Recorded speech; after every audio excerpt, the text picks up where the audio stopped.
The best of Money Matters. The Big Story. Welcome to The Big Story. I'm Hongbin Jeong. The United Nations established an independent international scientific panel on artificial intelligence. The panel is tasked with advising governments on both the opportunities and risks of AI, a rapidly advancing technology that has the potential to transform economies, societies, and even democratic processes worldwide. It will produce evidence-based assessments, facilitate dialogue among countries with very different regulatory approaches, and support the use of AI in ways that align with the UN's global development goals. So what can we expect from the panel, and how will its work help shape the future of AI governance and policy? Joining us today is Paul Henman, Professor of Digital Sociology and Social Policy at the University of Queensland. Hi, Professor. Welcome to the show. Good evening. It's lovely to be with you. Thank you so much for joining us. Well, Professor, the UN General Assembly voted to create this independent international scientific panel on artificial intelligence. Why do you think the UN decided to set up one now? I mean, what factors made it urgent for them to introduce this? Well, I don't think anyone would be surprised that artificial intelligence is a topic of people's minds all around the world. And certainly it's creating a lot of concerns as well as really excitement. And clearly the nature of artificial intelligence, like with a lot of digital technology, the international companies that are involved create the need for thinking across borders rather than just thinking of it as a national or domestic consideration. So how does this compare to when the UN and other international bodies created panels in response to other global issues? Is the creation of this AI panel a continuation of that tradition, or is the scale of AI something, altogether different? I think the question of whether it's similar or a scale something different is probably quite a contested consideration. I tend to review or stick with the idea that it's more of a continuation, but I wait to be convinced. But I do think this initiative is really important. It's really timely. But I also want to see this within the context of previous work that the UN has done and previous work that other organisations, international organisations have done. So, for example, the UN did have a report a few years ago about the impact of digitalisation on a welfare state and its impact on poverty and people with vulnerabilities. And we have all these considerations around international standards bodies have already been talking about how we can make sure that AI has some standards to it. It's just a bit similar to our electricity, etc. But also, how do we think about the ethics of AI? What can we do to collaborate and have some shared understandings? And obviously, countries will do their own thing, but there is a need to kind of say, how can we work together to address some of these concerns? Right. I mean, many member states said that they were worried that AI's rapid development could threaten democracy and human rights, even as it offers huge potential benefits.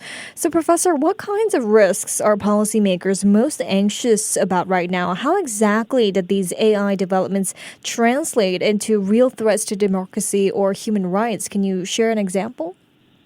Well, I guess just looking back to previous technologies like social media, we've seen the way in which social media algorithms produce certain rabbit holes, generate a spreading of disinformation and disinformation. So those kind of things then become more rapidly mobilised or accelerated under AI because the capacity to create images and sound and videos that are artificial, that look real, also adds to this question about, well, how do we trust what we see and hear and read on the internet? So just at the beginning of the Ukraine-Russian war or conflict, there was a video circulating with Zelensky being in an interview, which was totally fake, but many people thought that was real.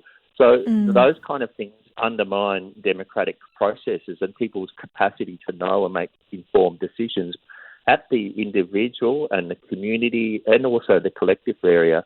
And the other aspect where AI is really potentially undermining democracy is in cybersecurity as well. So the capacity to disrupt political processes and secure communications and disrupt government service delivery, all of those are becoming even more threatened with generative AI. Research projects that colleagues of mine are doing are looking at, for example, what if AI is used to create a whole lot of chatbots or artificial avatars to talk to emergency services and just block it up from actual real people with real emergencies coming through.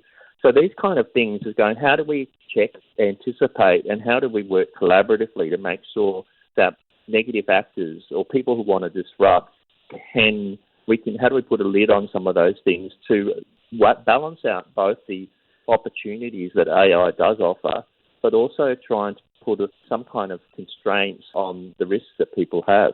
Okay, I mean, the new panel is expected to produce evidence-based scientific assessments that synthesize global research on AI's risks and opportunities. So when the UN talks about these assessments, right, Professor, what exactly do they include? Are they, technical reports, policy guidance, or broader evaluations? Yeah, that's a good question. I don't think we have enough clear sense of what that is, and I think the nature of UN reports can come in quite a range of different formats. And I think the idea is to provide the connection between a technical understanding and the impact, the social and political and environmental impacts to more policy guidance. So it's connecting those things is really important. So I think one of the things that the UN would be well placed to do is making sure it has a multidisciplinary, multi-professional perspective. So it includes not only people with really good technical knowledge of what AI is and how it's emerging and what the future might be, but also people who have a strong ethical perspective of the issues or a philosophical understanding and social or psychological impacts as well, alongside the policy and governance. And so the previous UN advisory panel on AI had a mixture of industry people working in the IT sector, government and government officials like ministers, and also academics and experts. So that, I think, is what they're trying to do. And I think it will be the work that they do is very much in parallel with other things, like the conversations that the EU has in the European Union is one example. But I think the key point in this is to bring along countries that might not have the capacity to think about these things and grapple with them and feel overwhelmed or overburdened, that the UN is a place to help resource those organisations, but also provide collaboration together, because there is obviously movement between countries, as we see between the US and China and European Union, particularly in trying to say what is their expertise and how it's going. And obviously that competition is important, but also how do we make sure that competition doesn't create more disruptions and problems for society. So how effective and accurate will these reports be in shaping government decisions, especially when political interests are at play? Well, I think that is a really important question, and obviously the nature of the UN, it doesn't have any power. Its power is bringing people together to talk through the issues and to see how to encourage collaboration. You can see that the UN is unable to reach resolutions on some of our important conflicts that are occurring in the world, and similarly with that this could occur. But at the same time, the UN can pull back and say, hey, where are the areas that we can agree on? And I think that's better than nothing, and that can help, even if it's just principles levels. And we see a lot of conversations that have been going on for, say, 5 years around the ethical principles, the human rights principles. How do we underpin those things that are already a key established principles within the UN? How do we see them embedded in the way in which we approach AI? And I think if the UN and the government participating in these conversations were able to just engage with AI governance in that mindset, they're saying, okay, what are the fundamental human rights principles that we have, or what we call the Sustainable Development Goals, which there is already conversations about how do we check AI against Sustainable Development Goals to achieve those, what we regard as collective shared understandings of what we need to do as a world. Then I think UN would be, this initiative will have benefit. Definitely. I mean, the UN wants this panel to facilitate dialogue among governments, but countries currently have very different regulatory approaches, from the EU's AI Act to more hands-off models in other regions. So, Professor, how realistic is it to expect global consensus on AI governance, and what do you think will hold them back from reaching a consensus? Is it political priorities, economic competition, or something else? Well, I'm not the expert in the room, unfortunately, but I do think that Clearly, the different countries and regions will want to stake their claim and make sure that they're defending their pitch, just like any European and UN discussion or consideration. So they'll be looking for their own benefits, such as they'll be saying, well, how can we make sure that our country benefits economically? It is saying, well, what can we do to agree? What are the things we can agree upon? And as I said, the Sustainable Development Goals, the principles underpinning the United Nations, they find a good starting point to say, how can we embed those and make sure that AI is reproducing those? And I think that anything, I don't think they're looking at concrete governance arrangements. I think that's something that other organisations and bodies are responsible for. But I think if this provides a framework and a conversation about where we should be putting our attention, obviously there will be disruptors. If the majority of the people can say, hey, this is what we can agree on, I think that's important, even if there's people who disagree or won't come on board. Okay. I mean, the resolution also calls for an annual global dialogue on AI governance, starting with the World Summit in Geneva in 2026. Professor, what do you anticipate will be the main topics and priorities of this dialogue? Well, I think the impact on work and workers' rights will be really important and key up there. We already see those kind of questions coming up with digital technology over the decades. Another key area, I think, is its impact on the environment. We know that the growth of generative AI is leading to a growth of power, electricity power consumption. So how do we manage those things? And also, how do we manage minerals and resources that may be limited to enable us to develop these AIs? I suspect there's going to be a movement towards smaller energy efficient AI tools in the future. So that environment will be really important. I think focus on the vulnerable populations and countries and regions will also be a key element. We know that AI has had an impact, as I mentioned, in the welfare state area, but in other areas as well. We see in the cases of work.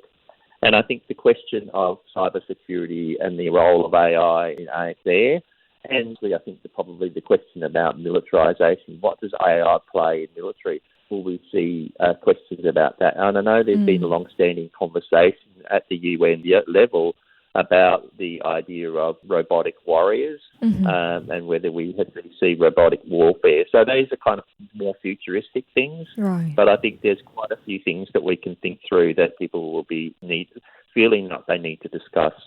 Interesting. Do you think these dialogues can produce concrete actions, or will they be primarily forums for discussion and information sharing? Look, I think because of the nature of the UN, they're not necessarily concrete actions. I think they end up with things like areas of principles and programs and values, and just like a lot of the UN agreements and resolutions. And so I don't know that we're going to see concrete. I think that it is the space to precipitate, to generate, to mobilise those more concrete activities following from it. Okay. And I mean, the UN links this initiative to its sustainable development goals, suggesting AI could be a tool for global progress. In what ways could AI realistically help advance their sustainable development goals?